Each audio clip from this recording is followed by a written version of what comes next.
Installation instructions. Pull apart the front case with thumbs and fingers.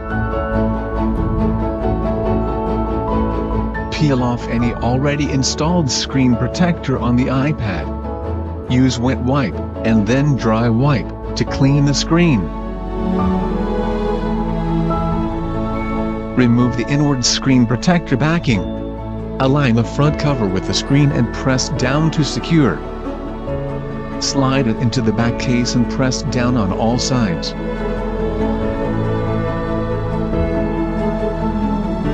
Peel off the backing. Kickstand feature. Pull up the stand and slide the rack forth to lock the case in place.